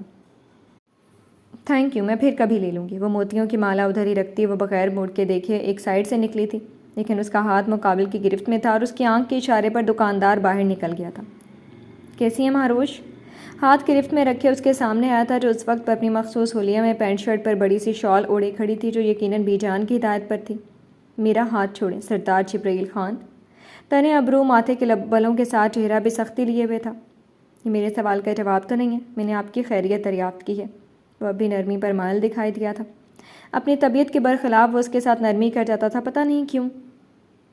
مجھے آپ کو اپنی طبیعت سے آگاہ کرنے میں رتی برابر بھی دلچسپی نہیں ہے، نہ آپ میں۔ چٹکے سے اس کی گرفت سے کلائی آزاد کروائی تھی اور چبا چبا کر بولتی وہ اب گلاس ڈور دھکیلتی باہر نکل گئی تھی اور اس کے چہرے کے تاثرات صاف تھے کہ وہ بات ہی نہیں کرنا چاہتی ہے اور نہ اس کی بات پر یقین کرے گی۔ اف! آٹومیٹکلی ہاتھ ماتھا مسل رہا تھا۔ ولی محمد خان کے بتانے پر جبرائیل خان سیدھا یہاں آیا تھا کہ کیا پتہ وہ اسے سن کے یقین کر لیتی، لیکن وہ تو سننے پر ہی تیار نہیں تھی۔ اس کے پاس آج کا دن تھا، اسے آج ہی لازمی معاملہ سلجھانا تھا۔ کچھ سوچتے وہ جلدی سے باہر نکلا تھا۔ یہ ناول آپ کتاب نگری یوٹیوب چینل پر جب وہ بازار سے پوری پلٹون لوٹی تو اس کی ساس نے بتایا اسفندیار خان آ چکے اور اس سے پوچھ لو کسی چیز کی ضرورت نہ ہو۔ وہ وہیں ساری شاپنگ چھوڑتی صوفے پر بی جان اور باقی خواتین کے پاس خود اپنی بڑی چادر تہہ کرتی اندر کمرے میں آئی تھی، جبکہ سوٹ کے ساتھ کا دوپٹہ بھی لیا ہوا تھا۔ کمرے کا دروازہ کھولا تو تاریکی نے اس کا استقبال کیا تھا اور پردے بھی گرے ہوئے تھے۔ وہیں کھڑے کھڑے ایک دو آوازیں دی تھیں، لیکن کوئی جواب نہ پانے کے بعد اس نے کمرے کی لائٹس آن کی تھیں تو اسے کمبل میں دبکے آنکھوں پر تکیہ رکھے گہری نیند میں سویا پایا تھا۔ لائٹ دوبارہ آف کرنے سے قبل اس نے نگاہ کمرے میں دوڑائی تو اس کا دل کیا اس سوئے ہوئے وجود سے پوچھے کہ کیا اس کی آمد سے قبل کمرے کی یہ حالت تھی۔ صوفے پر سوٹ کیس کھلا پڑا تھا، ٹائی، جوتے، جرابیں کمرے میں کہیں کہیں بکھری پڑی تھیں، جنہیں دیکھتے اس کا پارا ہائی ہوا تھا۔ پھر کچھ سوچتے لائٹس آف کرتے دوبارہ نیچے لاؤنج میں چلی گئی تھی، جدھر خواتین اب شاپنگ پر تبصرہ کر رہی تھیں اور بی جان اپنی بہوؤں کو مہمانوں کے متعلق خاص ہدایات دے رہی تھی، کیونکہ رات تک مہمانوں کی آمد تھی۔ آپ کمرے میں نہیں گئی؟ اسفی آپ کا پوچھ رہا تھا۔ اس کی جانب جھک کے شاپر اٹھاتے اس کی ساس نے پوچھا تھا۔ میں گئی تھی لیکن وہ سو رہی ہیں، اس لیے یہاں واپس چلی آئی تاکہ آپ کی مدد کروا سکوں کسی کام میں۔ سادہ سے الفاظ میں اس نے کہا تھا، لیکن انہیں خوشی ہوئی تھی اس کے الفاظ سے۔ ہم دلہن سے شادی سے کچھ دن قبل کام نہیں کرواتے، ابھی آپ بس اپنی شادی کو انجوائے کریں۔ محبت سے اس کا گال تھپ تھپایا تھا۔ شادی سے قبل نہیں کرواتے، لیکن شادی کے بعد ساری کسریں پوری کروا لیتے ہیں۔ صوفے کے بازو پر بیٹھی فرشتے نے ماں کو چھیڑا تھا، جس پر نور الہدا بھی مسکرائی تھی اور باقی خواتین بھی۔ ماما آپ کی طبیعت کیسی ہے اب؟ مہروش ہمیشہ کی طرح اپنی ماں کی سائڈ پر بیٹھی تھی اور آہستہ سے استفسار کیا تھا، کیونکہ شاپنگ پر جانے سے پہلے اس نے انہیں بھی ساتھ چلنے کا کہا تھا، لیکن حرارت محسوس ہونے کی وجہ سے انہوں نے منع کر دیا تھا، لیکن باقی خواتین کی خاموشی کے باعث سب سن چکی تھی اس کی آواز۔ کیا ہوا بھابھی کو؟ چچی فوراً متوجہ ہوئی تھی۔ بخار تھا بھابھی، اب ٹھیک ہوں، یہ ماں ایسی پریشان ہو رہی ہے، زہرا افندی نے مسکراتے ہوئے کہا تھا، جبکہ مہروز جانتی تھی انہوں نے میڈیسن نہیں لی ہوگی، اس لیے وہ چائے بنانے کے غرض سے اٹھ رہی تھی۔ میں حمزہ کو کال کرنے لگی اور چائے بنا رہی ہوں تاکہ وہ آپ کا ایک دفعہ چیک اپ کر لے، کیونکہ آپ نے یقیناً دوائی نہیں لی ہوگی۔ چادر وہ آتے ہی اتار چکی تھی اور اب صرف پینٹ شرٹ میں ملبوس تھی اور اوپر اس نے کھلی زپ والی جیکٹ پہن رکھی تھی۔ اس کی امی کا خیال کرنے پر تائی کو مسرت نے گھیرا تھا، اور باقی اب انہیں بی جان سے ڈانٹ پڑ رہی تھی کہ انہوں نے اپنی طبیعت خرابی کے متعلق بتایا کیوں نہیں، اور وہ انہیں صفائیاں دے رہی تھی کہ مہروز زیادہ ہی کریزی ہو رہی ہے ان کے بارے میں، جبکہ وہ ٹھیک ہیں۔ یہ ناول آپ کتاب نگری یوٹیوب چینل پر پڑھ اور سن رہے ہیں۔ کچن میں آ کر اس نے چولہا جلایا، پھر دودھ اوپر رکھا تھا ابلنے کے لیے، اور چینی پتی کون سے کیبن میں تھی اسے پتہ نہیں تھا۔ اس نے وہاں کام کرتی ملازمہ سے کہا تھا، بیگم صاحبہ آپ مجھے بتائیں کیا بنانا ہے، میں بنا دیتی ہوں۔ اس کے چولہے کے سامنے کھڑے ہونے پر فوراً سے ملازمہ سامنے آئی۔ نہیں میں خود بنا لوں گی، آپ بس مجھے چینی اور پتی نکال دیں۔ کون سے کیبن میں ہے؟ ہاتھ دھونے کے لیے وہ سنک کی جانب آئی تھی تو اسی وقت جبرائیل خان کچن کے پچھلے دروازے سے اندر داخل ہوا تھا، اور اسے دیکھ کر ملازمہ کچن سے باہر نکل گئی تھی، اور ملازمہ کی جگہ وہ خود چولہے کے پاس چینی پتی رکھ رہا تھا، اور وہ جو ہمیشہ اس کے کلون کی مہک پہچان جاتی تھی ابھی تک نہیں پہچانی۔ اب وہ چولہے کو دیکھ رہی تھی جہاں دودھ ابل رہا تھا، اور ساتھ ساتھ اس کے ہاتھ حمزہ کو SMS کر رہے تھے، ایسا کریں مجھے 2 کپ اور 1 گلاس بھی نکال دیں ٹرے میں۔ مصروف سی اب وہ ابلتے دودھ میں پتی ڈال رہی تھی، پھر اسے محسوس ہوا کہ اس کے ارد گرد کوئی مخصوص خوشبو پھیلی ہوئی ہے، لیکن اپنا وہم جان کر اس نے نظر انداز کیا تھا، پھر پیچھے کی طرف مڑتے کہا تھا، یہ ادھر میرے پاس رکھتے ہیں کہ پیچھے مڑتے اس کی نظروں نے ملازمہ کے بجائے جبرائیل خان کو کیبن ٹٹولتے پایا تو اس کے لب خود بخود بھیج گئے تھے۔ آئی ایم سوری، کب کہاں ہے مجھے بھی نہیں پتا۔ سنک کے پاس ہی کھڑا سینے پر ہاتھ باندھے اس کی جانب دیکھ رہا تھا، اور ماتھے پر بکھرے بالوں نے اس کی چوٹ کے نشان کو چھپایا ہوا تھا۔ خاموشی سے اسے نظر انداز کرتی وہ چلتی ہوئی شوکیس سے اب خود کپ اور گلاس نکال کر ٹرے میں رکھ رہی تھی۔ چائے پک چکی تھی، اسے کپوں میں نکالتے ٹرے میں رکھا تھا۔ 1 کپ میرے لیے بھی نکالیے گا، اسے بولنے پر اکسایا تھا، لیکن وہ ہنوز خاموشی کی بکل مارے بیٹھی تھی۔ جس ملازمہ کو باہر بھیجے اسے بلائیں اور اس سے بنوا کے پی لیں۔ ٹرے اٹھائے وہ باہر کی جانب بڑھی تھی، لیکن اس کے پاس سے گزر کر جانا تھا اور وہ راستہ روکے کھڑا تھا۔ آپ کے ہاتھ کی پینی ہے؟ کیا ایسے رہا تھا جیسے ان دونوں کے بیچ بہت اخیر کی محبت رہی ہو؟ میرے ہاتھ فری نہیں ہے، اور راستہ چھوڑے میرا۔ بمشکل خود پہ ضبط کے پہرے بٹھائے تھے، اور وہ کتنا کول لگ رہا تھا، جیسے وہ جانتا ہی نہ ہو کچھ بھی۔ اب اپنے ہاتھ خود باندھے بیٹھی ہیں جبرن، اور اگر راستہ نہ چھوڑوں تو؟ کیونکہ اب سارے راستے مجھ تک ہی آتے ہیں آپ کے۔ 2 قدم چلتا بالکل اس کے سامنے تھا، درمیان میں ٹرے کا فاصلہ تھا جو وہ اٹھائے کھڑی تھی۔ میرے بندھے ہوئے ہاتھوں کی وجہ آپ ہیں، اور اس کے ذمہ دار بھی۔ سو بہتر ہے کہ ابھی اس موضوع پر بات نہ کریں، کیونکہ آپ ابھی افورڈ نہیں کر سکتے ہیں جبرائیل خان۔ راستہ چھوڑیں، آپ کو یہ زیب نہیں دیتا ہے۔ پس پردہ کسی اور بات پہ چوٹ کرتی وہ دوسری جانب سے نکل گئی تھی، اور وہ جو اصل بات کرنے کا خواہاں تھا وہ دوسری بار بیچ میں رہ گئی تھی۔ یہ ناول آپ کتاب نگری یوٹیوب چینل پر پڑھ اور سن رہے ہیں۔ مما کو ان کے کمرے میں کھانا کھلانے کے بعد دوائی دی تھی، اور ابی جان اور تائی جان بھی ان کے پاس بیٹھی تھی حمزہ سمیت۔ بچے آپ کو بتانا چاہیے تھا کہ آپ کی طبیعت خراب ہے، اور آپ پھر بھی ہمارے ساتھ کام پر لگی رہی تھی۔ بابا اس وقت اسلام آباد تھے اور کل کی تیاری کرنے کے لیے تمام خواتین اچھی خاصی مصروف رہی تھی۔ میرے نانا کہتے ہیں کہ اگر کہہ کر احساس دلوانا ہے تو نہ دلوائیں، کیونکہ اپنوں کو کہنا نہیں پڑتا۔ مہروش نے ہلکا سا طنز کیا تھا، جس پر بی جان چپ کے چپ رہ گئی تھی، جبکہ زہرا افندی بلا وجہ ہی اولاد کی بات پر شرمندہ ہوئی تھی اور بی جان کے ہاتھ پر ہاتھ رکھا تھا جو ان کے ساتھ بیڈ پر موجود تھی۔ پلیز آپ ایسے نہ کہیں، میں ٹھیک ہوں۔ بچے ایسے ہی پریشان ہو گئی اور آپ کو بھی بلا وجہ پریشان کیے۔ جواباً بی جان نے بھی سر ہلایا تھا، اور چچی جان نے مہروش سے اپنے ساتھ آنے کے لیے کہا تھا، جو آج کل میٹھے طنز کر رہی تھی۔ یہ ناول آپ کتاب نگری یوٹیوب چینل پر پڑھ اور سن رہے ہیں۔ ہو گئی نیند پوری؟ وہ لوگ ڈنر بھی کر چکے تھے، اور اس دوران نور الہدیٰ 4 چکر لگا چکی تھی، اور ہر دفعہ وہ گہری نیند سو رہا تھا، اور اس کی آوازیں دینے پر بھی کوئی رسپانس شو نہیں کیا تھا۔ اور اب جب وہ اپنی چائے لیے کمرے میں آئی تھی تو وہ اپنے کپڑے ڈھونڈتا فریش ہونے جا رہا تھا، جس کے بال ماتھے پر بکھرے ہوئے تھے، اور آنکھوں کی ہلکی سی سرخی نمایاں تھی، اور چہرہ سستی کا شکار ہو رہا تھا۔ کپڑے نکال دو یار، مجھے نہیں مل رہے ہیں۔ کپڑوں سے دھینگا مشتق کے دوران کچھ اس نے صوفے پر پھینکے تھے اور کچھ باہر لٹکائے جا رہا تھا، اور پورے کبرڈ کا ستیہ ناش کر دیا تھا۔ آدھی چائے پیا وہ 5 منٹ سے اسے ملاحظہ کر رہی تھی، جو پہلے کمرے کی بگڑی ہوئی حالت کو اور بگاڑ رہا تھا۔ یہ زحمت اگر پہلے کر لیتے تو زیادہ اچھا نہیں تھا؟ کمرے میں نظر دوڑاؤ اور بتاؤ کہ تمہارے آنے سے قبل اس کی یہی حالت تھی۔ اپنا آدھا کپ چائے کا صوفے کے ساتھ سائڈ ٹیبل پر رکھا تھا، اور اب الماری کی جانب آئی تھی۔ اگلے لمحوں میں اس نے ایک شلوار قمیض نکالی تھی اور اس کی جانب بڑھائی تھی۔ 4 دفعہ صرف چکر لگانے کی بجائے اگر تم ہی زحمت کر کے نکال دیتی تو مجھے یہ سب کچھ نہ کرنا پڑتا۔ اس کی بچی ہوئی چائے کو ختم کرتے وہ اپنے کپڑے اٹھائے واش روم کی جانب بڑھا تھا اور نور الہدیٰ جس کے ہاتھ بکھری چیزوں کو سمیٹ رہے تھے اس کی بات پر رکے تھے۔ خوشمگی نگاہوں سے بات کے بند دروازے کو گھورا تھا۔ مطلب کہ یہ گھنا میسنا جاگ رہا تھا اور اسے الو بنا رہا تھا۔ 15 منٹ میں اس کے باتھ روم سے نکلنے سے قبل وہ پورا کمرہ سمیٹ چکی تھی اور اس کا دھونے والے کپڑے جو پورا سوٹ کیس بھرا ہوا تھا ملازمہ کے حوالے کر چکی تھی دھونے کے لیے۔ اب وہ الماری میں استری شدہ کپڑوں کی ترتیب سے ہی کر رہی تھی جب وہ باتھ روم سے بالوں کو رگڑتے باہر نکلا تھا۔ تم ہر دفعہ جاگ رہے تھے؟ ایک بار تصدیق کرنا چاہی تھی جو الماری بند کر کے اس سے ٹیک لگائے کھڑی تھی، سینے پر ہاتھ باندھے۔ جی ہر دفعہ، جب آپ 5:15 سے 8:30 تک 4 چکر لگا کر گئی تھی۔ سکون سے اب بالوں میں تیل لگاتے شیشے سے اسے دیکھتے کہا تھا۔ ذرا شرم تو نہیں آئی ہوگی؟ الماری سے ٹیک چھوڑی تھی اور بیڈ کی پائنتی سے گیلا تولیہ اٹھا رہی تھی جو وہ بال رگڑنے کے بعد وہاں پھینک چکا تھا۔ نہیں، ہرگز نہیں آئی کوئی شرم۔ وہ بھی سپر ڈھیٹ بننے کی کوشش میں تھا۔ ہاں، تم میں کہاں شرم ہوگی؟ ویسے کوئی مجھے پھوہڑ کہہ رہا تھا کہ کھانا بنانا نہیں آتا ہے، اور خود کے پھوہڑ پن کے سارے نظارے ذرا ہمارے کمرے کو کوئی دیکھ لیتا تو نظر آ جاتے۔ اسے گھورتے وہ کہتی اپنے کپ کی طرف آئی تھی جو وہ خالی کر کے واش روم گیا تھا۔ چھوڑو ان سب باتوں کو، تم سنبھال لیتی ہو نا، تو کیا مسئلہ ہے پھر؟ اور یہ بتاؤ کہ تمہاری ساری شاپنگ ہو گئی ہے، رہتی ہے کچھ؟ وہ مکمل طور پر فریش ہو چکا تھا اور اس کی جانب آیا تھا جو تولیہ سٹینڈ پر لٹکانے کے بعد صوفے پر بیٹھ گئی تھی۔ ایک منٹ مطلب تم ہر دفعہ یہ گند مچایا کرو گے؟ اس کے بیٹھنے پر نور الہدیٰ ذرا غصے سے اس کی جانب دیکھتی گویا ہوئی تھی۔ نہیں، میرا یہ مطلب نہیں تھا۔ وہ اس کے ایسے شدید ری ایکشن پر گڑبڑایا تھا، دل میں اس کی پھرتی کا معترف ہوا تھا جس نے چند منٹوں میں کمرے کی حالت درست کر دی تھی، لیکن فی الحال زبان سے اقرار وہ نہیں کرنا چاہتا تھا اس وقت۔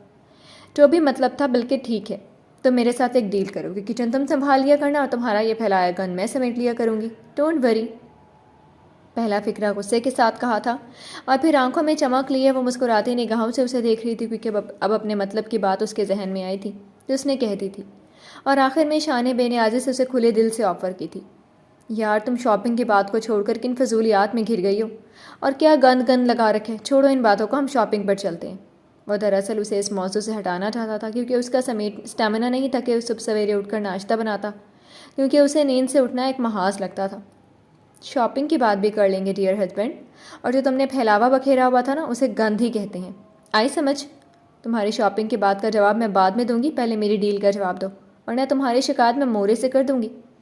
اپنے مطلب والی بات پر لانے کے لیے وہ دھمکی بھی ساتھ لے آئی تھی اور اب صوفے پر آلتی پالتی مارے بیٹھے مسکراتے نگاہوں اور سنجیدہ چہرے سے اسے دیکھ رہی تھی۔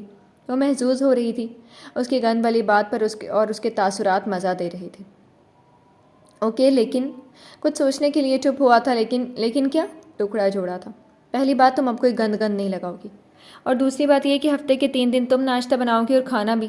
بتاؤ منظور ہے تو ٹھیک، ورنہ کیا؟ گھورا تھا۔ ورنہ کچھ نہیں یار، تم لوگ ہی اٹھ سکتی ہو صبح سویرے، کیونکہ مجھ سے ارلی مارننگ اٹھنا مشکل ہوتا ہے، تو تمہارے لیے ہفتے کے 4 دن قربان کر دیا کروں گا۔ تو اب کچھ بھی کر کے منظور کرو اور اٹھو اس سے پہلے کہ میرا موڈ بھی بدل جائے شاپنگ پر جانے کے لیے۔ وہ مشکل مانتے ہوئے اس نے فراغ دلی کا مظاہرہ کیا تھا اور اسے بھی ہاتھ سے پکڑ کر اٹھاتے ایسے ہی ساتھ لیے باہر کی جانب بڑھا تھا۔ ویسے تم بہت بڑے ڈرامے باز ہو، اور میں تمہاری کوئی بات نہیں مانوں گی گند والی۔ اس کے ساتھ سیڑھیاں اترتے لب دبائے اس نے پھر چھیڑا تھا اور وہ اس کے چھیڑنے پر اسے گھورتا رکا تھا۔ ایک سیکنڈ، لگتا ہے تم نے شاپنگ پر جانا ہی نہیں ہے۔ ایک سیڑھی وہ نیچے تھی جبکہ وہ ایک سیڑھی اوپر کھڑا تھا اور سنجیدہ چہرے سے اسے دیکھتا کہہ رہا تھا۔ اسی کے لفظ گند بہت اریٹیٹ کر رہا تھا۔ میں ابھی مورے سے شکایت لگاتی ہوں۔ مورے؟ 2 سیڑھیاں نیچے اترتی اس نے کچن کی جانب جاتی اپنی ساس کو آواز دی تھی جو اس کی آواز پر رکی تھی اور نہ اس کی جانب دیکھا تھا۔ اب یوں تھا کہ ان کے دیکھنے سے قبل ہی وہ جلدی سے اس تک پہنچا تھا اور اس کے منہ پر ہاتھ رکھنے سے قبل ہی وہ آواز لگا چکی تھی۔ اب وہ بالکل اس کے پیچھے کھڑا تھا۔ جی بچے، وہ ادھر آنے لگی تھی جب اسفندیار خان بولا تھا۔ کچھ نہیں مورے، بس یہ چیک کر رہی تھی کہ اس کی آواز آپ تک جاتی ہے یا نہیں، آپ کو ایسے ہی تنگ کر رہی تھی۔ ہم بس شاپنگ کے لیے جا رہے ہیں، سوچا آپ کو مطلع کر دوں، اور ساتھ ہی نور الہدیٰ کے منہ پر ہاتھ رکھ دیا۔ امریکہ سے لوٹتے ہی مورے سے اس کی اچھی خاصی کلاس لگ چکی تھی اور اس وقت نور الہدیٰ کے سامنے وہ اپنی عزت کا فلودہ نہیں بنتا دیکھ سکتا تھا، اس لیے منہ پر ہاتھ رکھے ایسے ہی پارکنگ میں لایا تھا۔ کتنے بدتمیز انسان ہو تم! مورے سے غلط بیانی کیوں کی؟ اور دیکھو میرا چہرہ اتنا سرخ کر دیے۔ گاڑی کی شیشوں میں اس نے دیکھتے مبالغہ آرائی کی تھی۔ ابھی تک وہ گاڑی سے باہر کھڑی تھی اور جبکہ وہ ڈرائیونگ سیٹ سنبھال چکا تھا۔ محترمہ نور الہدیٰ اسفندیار خان صاحبہ، یہ بندہ ناچیز آپ سے تمام چیزوں کی معافی طلب کرتا ہے۔ اگر آپ نظر کرم کیجیے تو اس ناچیز کے ساتھ شاپنگ پر جا کر عام معافی کا اعلان کر دیجیے۔ دوسری جانب سے دروازہ کھولتے پیسنجر سیٹ کی طرف جھکتے وہ کہہ رہا تھا۔ اور اس کے انداز پر نور الہدیٰ کھلکھلائی تھی اور سیٹ سنبھالی تھی. جو بھی غصہ تھا وہ اڑن چھو ہو گیا تھا، جبکہ وہ اس کی کھلکھلاہٹ پر دل تھام کے رہ گیا تھا. یہ لڑکی اپنی مسکراہٹ سے کسی دن جان لے لے گی. بڑبڑاتے وہ اب گاڑی پورٹ سے نکال رہا تھا. یہ ناول آپ کتاب نگری یوٹیوب چینل پر پڑھ اور سن رہی ہیں. مجھے آپ سے بہت ضروری کل کے حوالے سے بات کرنی ہے. میں آپ کا پچھلے گارڈن میں انتظار کر رہا ہوں، آپ آ جائیں. وہ اپنے کمرے کے ٹیرس پر کھڑی تھی جب اس کی نگاہ گارڈن کی جانب گئی تھی، جدھر وہ لیپ ٹاپ سامنے رکھے ساتھ میں کافی کا کپ تھامے بیٹھا مصروف دکھائی دے رہا تھا. اسے دیکھتے غصہ آتا تھا کیونکہ وہ اصول پسند بندی تھی. اس کے لیے زبان دینا بہت اہمیت رکھتی تھی، اور جبرائیل خان داجان سمیت اپنی زبان سے مکرا تھا. اس کی بہت بری عادت تھی کہ کوئی اس کے ساتھ کمٹمنٹ کر کے توڑے تو وہ اسے معاف نہیں کر پاتی تھی، اور ان دو لوگوں کے ساتھ بھی یہی ہوا تھا. جتنا ان چند مہینوں میں ان دونوں لوگوں نے اس کے دل میں جگہ بنائی تھی اور اپنی زبان سے مکرنے پر وہ اس کے دل سے اتر گئے تھے. جبرائیل خان نے بہت ساتھ دیا تھا، لیکن جدھر ثابت قدم رہنا تھا ادھر ہی ساتھ چھوڑ دیا، اور ایک SMS کالز اور ای میلز کا جواب دینا ضروری نہیں سمجھا. اپنی انا کو پس پش ڈال کر اس نے مسلسل کالز کی تھیں، میلز پر میلز کی تھیں، لیکن جواب ندار تھا. مہروش ابراہیم خان اتنی گئی گزری نہیں ہے کہ کوئی اسے اگنور کرے، اس کے ساتھ کمٹمنٹ کر کے توڑے اور وہ پھر بھی اس کے پیچھے بھاگے. یہ اس کی شان کے خلاف تھا. دوبارہ وہ اسے اسٹیج پر لوٹ چکی تھی جب وہ لوگ امریکہ سے واپس آئے تھے، اور اسے ان سب لوگوں کو سمجھنے کے لیے وقت درکار تھا. لیکن ایک فرق تھا، تب وہ اس سب سے دور جانا چاہتی تھی. زبردستی ہی صحیح، لیکن اب وہ اپنی مرضی سے ان کے درمیان رہ کر ان کو جاننا چاہتی تھی. وہ اسے نظریں ہٹایا آسمان پر جمائے ہوئے تھی جب اسے جبرائیل خان کا SMS موصول ہوا تھا، جس نے اس کی سوچوں کے تسلسل کو توڑا تھا. پھر فون سے نگاہ ہٹائے ادھر دیکھا تھا جب اپنے کام سے فری ہو کر اسی کی جانب دیکھ رہا تھا. اس کے دیکھنے پر کوئی بھی رسپانس شو کیے بغیر ٹیرس سے واپس آئی تھی اور ٹیرس کا دروازہ بند کرتی لیٹ گئی تھی، موبائل سوئچ آف کیے. دوسری جانب جبرائیل خان یہ جانتے ہوئے بھی کہ وہ نہیں آئے گی اس کا انتظار کر رہا تھا. مسلسل 4 گھنٹے اس کا انتظار کرنے کے بعد وہ وہاں سے ایک افسردہ نظر ٹیرس پر ڈالتے اندر کی جانب بڑھا تھا. یہ ناول آپ کتاب نگری یوٹیوب چینل پر پڑھ اور سن رہے ہیں. داجن، یہ کون سا نیا ہمارے علاقے کا قانون ہے جو میرے علم سے باہر ہے؟ اپنے کمرے میں جانے کی بجائے وہ داجان کے کمرے کی جانب آیا تھا. مردانے میں جو ابھی ابھی فری ہوئے تھے وادی کے لوگوں سے جو اپنا کوئی مسئلہ لے کر آئے تھے. نیا نہیں، پرانا قانون ہے جبرائیل خان. لمحے میں وہ بات کی تہہ تک پہنچے تھے اور اپنے ہاتھ میں پکڑی کتاب کو شیلف میں رکھا تھا. داجان، آپ جانتے ہیں کہ ہم زمانہ جاہلیت کے تمام قانون ختم کر چکے ہیں 1 سال قبل ہی. تو پھر اس فضول قانون کا یہاں کیا ذکر بنتا ہے؟ کندھوں پر شال، کرتے کے کف کوہنیوں تک فولڈ، چہرے پر سنجیدگی، ماتھے کے بال اور ستوہ ناک پر غصہ صاف ظاہر تھا. تم اچھی طرح جانتے ہو. شیلف سے ہٹنے کے بعد کھڑکی کے سامنے کھڑے ہو کر چاند کو چند لمحے دیکھنے کے بعد وہ اس کی جانب آئے تھے اور آنکھوں میں آنکھیں ڈالتے کہا تھا. داجان، پھر وہی بات؟ نہیں جائیں گے کہیں بھی وہ. اگر نہیں جانا ہوتا تو وہ نکاح کے لیے حامی نہ بھرتی. وہ بہت حد تک بدل چکی ہے، یہاں کے ریت رواج کو سمجھتی ہیں اور کچھ حد تک مانتی بھی ہیں. ممکن تھا کہ اگر رخصتی ابھی نہ طے کی جاتی تو رخصتی تک وہ مکمل طور پر ہر چیز کو دل سے قبول کر لیتی، لیکن اب وہ بات سننے کو تیار نہیں ہے. کیا ضرورت تھی داجان اتنی جلدی کرنے کی؟ ان کے چہرے کو دیکھتا وہ کچھ نرم سا ہوا تھا، جن کے چہرے پر بچوں کی سی خواہش تھی. وہ چاہتے تھے کہ مہروش ان کے ساتھ رہے، ان کے پاس، دل کے قریب، جس کے لیے وہ پرانی ریت رواج کا حوالہ دے رہے تھے جو جبرائیل خان نے سردار بنتے ہی تمام پرانی فضول روایات کو ماننے اور انہیں فالو کرنے سے انکار کر دیا تھا، کیونکہ اس کے سردار بننے کی شرط ہی یہی تھی. مجھے لگتا ہے کہ میری بیٹی کی طرح یہ بھی مجھ سے دور چلی جائیں گی، اور میں ایسے نہیں ہونے دینا چاہتا. وہ آزردگی سے کہتے بیڈ پر ڈھہ سے گئے تھے اور جبرائیل خان جلدی سے ان کے پاس پنجوں کے بل بیٹھا تھا اور ان کے ہاتھ تھامے تھے. داجان، وہ اتنی ہی زندگی لکھوا کر آئی تھی. اللہ نے انہیں اپنے پاس بہت سکون سے رکھا ہوگا. آپ یقین رکھیں، کہیں نہیں جائیں گے. مہروش بھی آپ کے پاس ہی رہیں گے، بس ہر چیز کے لیے انتظار کرنا پڑتا ہے. نرمی اور محبت سے کہتا وہ ان کے ہاتھ تھامے ہوئے تھا. داجان کی 2 بیٹیاں تھیں، ایک جو دوسرے ملک میں مقیم ہے اور ایک چھوٹی جب میٹرک میں تھی تو روڈ ایکسیڈنٹ میں اپنی جان سے ہاتھ دھو بیٹھی تھی. داجان کو مہروش میں اپنی بیٹی نظر آتی تھی. اس کے انداز و اطوار انہیں اپنی بیٹی کی طرح لگتے تھے. باقی لوگ تو وقت کے سرکتے لمحوں کی گرد میں اسے شاید تقریباً بھول ہی چکے تھے، لیکن مہروش کو دیکھتے انہیں ہر جگہ وہی دکھائی دیتی تھیں. اس کی ضد، غصہ، اکڑ، تمام عادتیں اسی جیسی لگتی تھیں. ٹھیک ہے، جاؤ، تم راضی کر لو مہروش کو. اگر وہ نہیں چاہتی تو ابھی یہ رخصتی نہیں ہوگی، کیونکہ میں نہیں چاہتا کہ میرے بچے زبردستی کسی چیز کو گلے کا توق بنیں. اس کے ہاتھوں پر اپنے ہاتھ رکھتے داجا نے دل کڑا کر کہا تھا، اور وہ انہیں ساتھ لیے بیڈ پر بٹھاتا ان کی جانب نیند کی گولی بڑھا رہا تھا، کیونکہ اب انہیں اس کے بغیر نیند نہیں آنی تھی. کہ جبرائیل خان جانتا تھا. ان کے سونے تک وہ ان کے پاس ہی بیٹھا رہا تھا، اور جب وقت دیکھا تو 2:30 بج رہے تھے. اپنے کمرے میں جانے کے بعد وضو کیے اب جائے نماز سنبھال چکا تھا. یہ ناول آپ کتاب نگری یوٹیوب چینل پر پڑھ اور سن رہے ہیں. صبح ہی صبح کسی کی بھی پرواہ کیے بغیر وہ اپنے والد کے ساتھ جاگنگ پر نکل گئی تھی۔ پہلے بابا اس کے دروازے پر کھڑے ہوتے تھے اور آج وہ انہیں اٹھانے کے لیے آئی تھی۔ بابا سردیوں کے موسم میں کم ہی جاگنگ کے لیے جاتے تھے، جبکہ اسے اور حمزہ کو عادت تھی روزانہ کی۔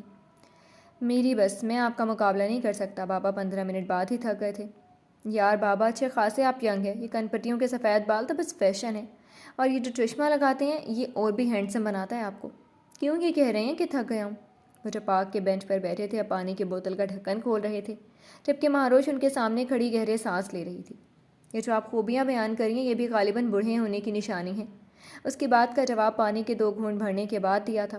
یار بابا، مجھے تو آپ بوڑھے نہیں لگتے ہیں۔ بس اگر آپ مان جائیں تو ہم آپ کی دوسری شادی بھی کروا سکتے ہیں، کیونکہ آپ کی بیگم بہت تنگ کرتی ہیں، ذرا بھی پیار نہیں کرتی۔ شرارت سے کہتی وہ ان کے ساتھ بیٹھ گئی تھی۔ میں آپ کی یہ گفتگو لائیو سنا سکتا ہوں اپنی بیگم کو، پھر سوچیں کیا کہیں گی آپ کو۔ آنے والے وقت سے ڈرایا تھا۔ اگر آپ سنا بھی دیں ان کو تو میں تو آپ کو ہی آگے کروں گی کہ یہی آپ سے تنگ آ گئے، اور یہ بھی کہ آج کل آپ کے سیکرٹری بہت ینگ ہیں آفس میں۔ پھر دیکھیے گا کون ڈرتا ہے اور کس کی شامت آتی ہے۔ کان کھجاتی وہ اٹھی تھی اور آنکھوں کی شرارت واضح تھی۔ میں کسی سے نہیں ڈرتا، بتا دیں آپ ان کو۔ وہ بھی اس کی دھمکی کو خاطر میں نہیں لا رہے تھے۔ جانتی ہوں میں والد محترم، میرا ایک راؤنڈ مکمل ہونے تک انتظار کر لیں، پھر ساتھ چلتے ہیں واپس۔ انہیں کہتی وہ ہوڈی سر پر ڈالتی، جیکٹ کی جیبوں میں ہاتھ ڈالتی، آہستہ آہستہ بھاگتی ان کی نظروں سے دور ہو گئی تھی۔ یہ ناول آپ کتاب نگری یوٹیوب چینل پر پڑھ اور سن رہی ہیں۔ اسے بھاگتے تھوڑی سی دیر ہی ہوئی تھی جب اسے اپنے پیچھے بھاگتی خوشبو بھی محسوس ہوئی تھی، جس پر اس نے اپنی رفتار بڑھا دی تھی، اور اسی رفتار سے خوشبو بھی پیچھے چلی آ رہی تھی۔ مسلسل 5 منٹ وہ خوشبو بھی اس کے ساتھ رہی تھی، لیکن پھر اس کی رفتار کے تیز ہونے پر پیچھے رہ گئی تھی، اور اس نے بھی مڑ کر دیکھنے کی چاہ نہیں کی تھی۔ اچانک ہی موڑنے پر اس کا اس خوشبو کے مالک سے ٹاکرا ہوا تھا، اور جس پر بمشکل خود کو گرنے سے بچایا تھا۔ مسئلہ کیا ہے؟ آپ کے ساتھ دیکھ کر نہیں چل سکتے ہیں؟ آنکھیں بیچ کھائی ہیں کیا؟ بنا مقابل کی طرف دیکھے وہ اپنی ناک سہلا رہی تھی، لیکن خوشبو سے اسے مقابل کی شناخت ہوئی تھی، اور ایک قدم اس سے دور ہٹتے وہ پیچھے ہوئی تھی۔ نگاہیں اس کی جانب اٹھائیں تو بلو کلر کے جاکنگ سوٹ میں ملبوس، کانوں میں ایئر بڈ لگائے وہ اس کے سامنے تر و تازہ کھڑا تھا۔ آئی ایم سوری، اس کے دیکھنے پر معذرت کی تھی۔ یہ آپ کو غلطی کرنے سے قبل سوچنا چاہیے تھا۔ آپ کو لگتا ہے کہ ایک سوری کہنے سے سب کچھ ٹھیک ہو سکتا ہے؟ اپنی سرخ ہوتی ناک کو سہلایا تھا، اور اپنی شہد رنگ آنکھیں اس پر جمائی تھی، جس کی پشت پر سورج نکل رہا تھا، اور سورج کی کرنیں اس پر سے گزرتی مہاروش سے ٹکرا رہی تھی۔ اس وقت لوگوں کا پارک میں رش کم تھا، جس کی وجہ شاید سردی تھی، اور ویسے بھی یہاں کے لوگ کم ہی سیر وغیرہ کو ترجیح دیتے تھے، وجہ شاید ان کا سخت طرز زندگی تھا۔ ٹھیک ہو تو نہیں سکتا، لیکن ٹھیک کرنے کی کوشش تو کی جا سکتی ہے۔ ابھی وہ سورج کی نئی ابھرتی کرنوں کے سائے میں کھڑا تھا، اور اس کے بھورے بالوں کو سنہری تاثر دے رہی تھیں یہ کرنیں، جو بھاگنے کی وجہ سے ماتھے پر آ گرے تھے۔ نہیں، سوری سے کچھ بھی ٹھیک نہیں ہوتا ہے، لیکن دل کا بوجھ ہلکا ہو جاتا ہے، جو شاید کسی کے دل دکھانے سے بڑھ گیا ہوتا ہے۔ اپنا رخ تھوڑا سا ترچھا کیا تھا۔ اب سورج کی کرنیں جو وہ روکے کھڑا تھا کچھ اس پر پڑ رہی تھیں، جنہوں نے اس کی آنکھیں چندھیا دی تھیں۔ تو کریں بوجھ ہلکا، کس نے روکا ہے آپ کو؟ لیکن میرا راستہ چھوڑیں۔ ایک ہاتھ ماتھے پر رکھا تھا، روشنی کی کرنوں سے بچنے کے لیے جیسے شیڈ بنائی تھی، اور اپنی طرف سے نکلنا چاہا تھا۔ آپ کو نہیں لگتا کہ ایک دفعہ کسی کی وضاحت سن لینی چاہیے؟ اس کے سامنے پھر راستہ روکے کھڑا تھا۔ نہیں، مجھے نہیں لگتا معینہ مدت کے بعد کوئی وضاحت اہمیت رکھتی ہے۔ ہاتھ پیچھے ہٹایا تھا، اور سنجیدگی ہنوز برقرار تھی۔ بعض اوقات وقت گزرا نہیں ہوتا ہے، بلکہ ہمارے پاس چانس ہوتا ہے، لیکن ہم اپنے غصے سے وہ دیکھ نہیں پا رہے ہوتے ہیں۔ ہو سکتا ہے اس وضاحت میں آپ کا فائدہ چھپاؤں۔ وہ پھر بھی اسے وضاحت دینے پر خواہاں تھا۔ میرے لیے مقررہ وقت گزر گیا ہے جبرائیل خان صاحب، اور اس گزرتے وقت میں مجھے کسی نے کوئی چانس نہیں دیا، تو اب کسی چانس اور وضاحت کا کوئی فائدہ نہیں ہے، بیکار ہے سب۔ اگر وہ کہتی تھی کہ وہ ضدی اور ہر درم ہے تو وہ ٹھیک کہتی تھی۔ حیرت ہے، میری لیے چانس کو نہیں لینا چاہتی ہیں اور پھر مجھ سے ہی شادی کر رہی ہیں؟ یہ بات کچھ جچ نہیں رہی ہے۔ کہیں مجھ سے؟ ایک قدم نزدیک آ کر اس کی آنکھوں میں جھانکا تھا۔ آپ کی چانس کو ماننا میری انا کے خلاف ہے۔ آپ سے شادی آپ کی سزا ہے، اور میری آنکھوں میں دیکھیں، کہیں بھی آپ کو اپنا عکس دکھائی نہیں دے گا تو دل سے خوش فہمی نکال دیں۔ اس کی آنکھوں میں دیکھتی چبا چبا کر کہہ رہی تھی، اور وہاں سے بھاگ نکلی تھی، جبکہ وہ پیچھے مضطرب تھا۔ ابھی وقت درکار تھا سب ٹھیک ہونے میں۔ یہ ناول آپ کتاب نگری یوٹیوب چینل پر پڑھ اور سن رہی ہیں۔ حویلی کی آج شان و شوکت علیہ کی کہانی سنا رہی تھی۔ چونکہ آج مایوں کا فنکشن تھا، اس لحاظ سے صبح تیاریاں شروع ہو گئی تھی۔ راہداری کے دونوں اطراف میں پھولوں اور لائٹس کو لگانے کے لیے لڑکے اپنے کام میں مصروف دکھائی دے رہے تھے۔ ان کا سامان دونوں اطراف میں ڈھیروں کی صورت میں موجود تھا، جنہیں وہ تندہی سے کام میں لگے ہوئے تھے لگانے کے لیے۔ ان لوگوں کو ارتضیٰ گائیڈ کر رہا تھا، پھر ان پر نظر پڑتے مسکرایا تھا۔ ادھر سے بھی بابا کی طرف سے مسکراہٹ اچھالی گئی تھی، لیکن اس کے ہونٹ بھینچے ہوئے تھے۔ راہداری سے گزرتے اب وہ حویلی کے اندرونی جانب آئے تھے۔ آپ اندر جائیں، مجھے داجان سے کچھ کام ہے، میں ان سے مل کر آتا ہوں۔ پیار سے اس کا گال تھپتھپاتے مردانے کی طرف گئے تھے اور وہ اندر کی جانب بڑھ آئے تھے جدھر لاؤنج میں جھمگٹا لگا ہوا تھا تمام گھر کی عورتوں کا، اور صوفے پر شاید کوئی مہمان بیٹھے تھے جن کی سائڈ پر بڑے بڑے جہازی سائز بیگز۔ خلوص تھا جو پہلے بھی اسے ملتا تھا، لیکن اب وہ اس دور سے آگے نکل گئی تھی جب یہاں سے تعلق رکھنے والوں کے پیار کے بولوں سے بہل جایا کرتی تھی۔ ہم سے ملے بغیر ہی جا رہی ہو مہروش؟ ابھی وہ سیڑھیوں پر کھڑی تھی لیکن مڑی نہیں تھی جب کوئی اس چلتا ہوا اپنے پاس آتا معلوم ہوا تھا۔ کتنی ناراضگی ہے کہ مڑ کر دیکھنا بھی گوارا نہیں کر رہی ہو؟ ملائمت سے مسکراہٹ سے وہ کہہ رہی تھی، اور مہروش یہاں کے لوگوں کی طرح سخت نہیں بن پائی تھی اور پلٹی تھی جب پورا خاندان ان دونوں کو ہی دیکھ رہا تھا۔ میں کسی سے بھی ناراض نہیں زرمین گل، آپ جانتی ہیں میری طبیعت ہی فطرتاً سخت ہے، سادہ سے لہجے میں کہتے اس نے زرمین گل کے بازوؤں کو رد نہیں کیا تھا اور اس کی گلے لگی تھی۔ اچھا، مجھے تو لگا ناراض ہو اور اس لیے چھپ کے اوپر جا رہی ہو۔ اپنے سامنے کرتے شکوہ کیا تھا اور محبت سے ہاتھ تھام رکھے تھے۔ یہ لڑکی اس کے بھائی کی عزت تھی اور اس سے پہلے بھی یہ بہت پیاری تھی، لیکن اب وہ اور پیاری ہو گئی تھی لیکن وہ ناراض تھی ان سب سے، وہ جانتی تھی۔ مجھے چھپنا نہیں آتا ہے زرمینے، میں جو ہوں سب کے سامنے ہوں۔ انفیکٹ ابھی جاگنگ سے لوٹی ہوں تو پہلے شاور لینا چاہتی تھی، اسی لیے اوپر جا رہی تھی، اس لیے آپ کو نہیں دیکھ پائی۔ وہ سچ کہہ رہی تھی، اس نے زرمینے کو نہیں دیکھا تھا۔ میں جانتی ہوں مہروش جھوٹ نہیں بولتی ہے، تم فریش ہو لو پھر بیٹھتے ہیں۔ نرمی سے اس کے ہاتھ چھوڑے تھے اور جانے کی اجازت دی تھی۔ اگر آپ چاہیں تو میرے کمرے میں آ جائیے گا۔ کیا تقی بھائی نہیں آئے ہیں؟ جاتے جاتے اس نے اسے اپنے کمرے میں یہیں آنے کی دعوت دی تھی اور پھر لاؤنج میں نگاہ دوڑائی تو اسے کہیں بھی نظر نہیں آئے تھے۔ ہم ساتھ ہی آئے ہیں، 1 گھنٹہ ہو گیا ہمیں آئے، ابھی وہ ریسٹ کر رہے ہیں، جبکہ مجھے ایکسائٹمنٹ سے نیند ہی نہیں آ رہی تھی۔ اتنے عرصے بعد سب سے ملی ہوں تو ابھی تک یقین نہیں آ رہا کہ اپنے گھر میں ہوں۔ اپنی مجبوری بتائی تھی انہوں نے۔ چلیں پھر آپ ایسا کریں، سب سے اچھی طرح مل لیں تو میرے کمرے میں ہی آ جائیے گا اور ریسٹ بھی کر لیجیے گا، یقیناً آپ تھک گئی ہوں گی۔ وہ بھی اپنی بات مکمل کیے وہاں سے کہتی سیڑھیاں چڑھ گئی تھی۔ ماما میرا فریش جوس بھجوا دیجیے۔ اوپر آخری سیڑھی پر پہنچ کر اس نے آواز دی تھی اپنی ماں کو، جب سب کے ساتھ بیٹھی ہوئی تھی اور سب خوش کپیوں میں مصروف تھے، جبکہ ساتھ ہی ساتھ کچن سے اشتہا انگیز خوشبوئیں امڑ امڑ کر آ رہی تھیں۔ شاید کچھ اسپیشل بن رہا تھا اور مہمان ابھی سے آنا شروع ہو گئے تھے۔ تھوڑی دیر بعد پھپھو بھی تشریف لا چکی تھی، جو تقریباً 2.5 سال کے عرصے کے بعد پاکستان آئی تھی۔ شام تک مہمانوں کی آمد ہی رہی تھی۔ جی تو فرینڈس، کیسے لگے آپ کو آج کے ایپیسوڈ؟ کمنٹ سیکشن میں ضرور بتائیے گا۔ پھر حاضر ہوں گے ناول کے نیکسٹ ایپیسوڈ کے ساتھ، تب تک کے لیے اجازت دیجیے۔ شکریہ، اللہ حافظ۔